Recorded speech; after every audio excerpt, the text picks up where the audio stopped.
Ang ating ebanghelyo ngayong Sabado, ika-4 ng Hulyo, ay hango kay San Mateo Kapitulo 9, versikulo 14 hanggang 17. Lumapit kay Jesus ang mga alagad ni Juan na tagapagbautismo, at siya ay tinanong, "Kami po ay madalas mag-ayuno, gayon din ang mga Pariseo, ngunit bakit hindi po nag-aayuno ang inyong mga alagad?"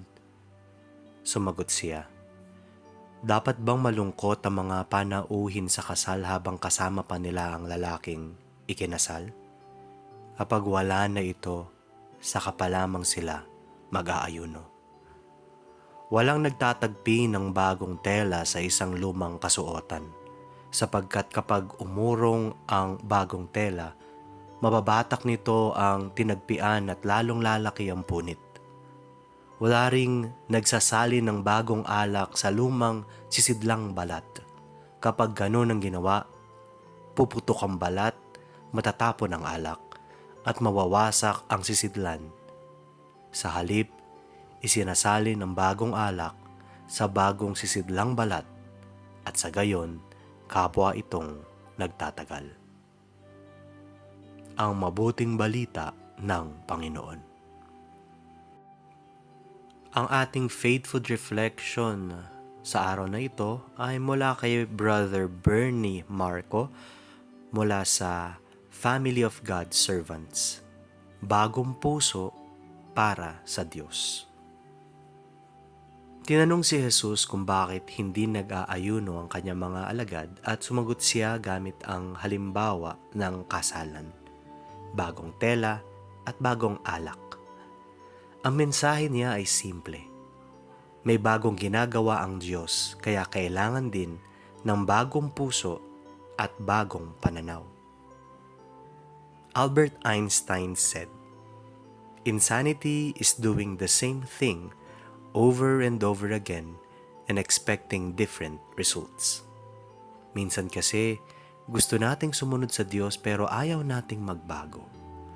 Gusto natin ng pagpapala pero kapit pa rin tayo sa lumang ugali, galit, pride, inggit, chismis o pagiging makasarili. Parang lumang sisidlan na hindi na kayang lagyan ng bagong alak. Hindi kontra si Jesus sa pag-aayuno o tradisyon, pero gusto niyang maintindihan natin na ang tunay na pananampalataya ay hindi lang nasa panlabas na gawain. Mahalaga rin ang pagbabago ng puso. Sa unang pagbasa, ipinangako ng Diyos na muli niyang ibabangon at pagpapalain ang kanyang bayan.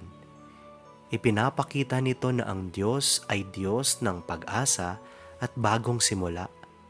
Ngayong araw, inaanyayahan tayo ni Jesus na maging bagong sisidlan.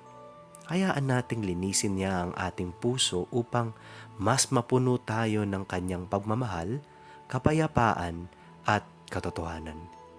Hindi pa huli para magbago. Kapag binuksan natin ang ating puso kay Jesus, kaya niyang gawing bago ang ating buhay. Manalangin po tayo.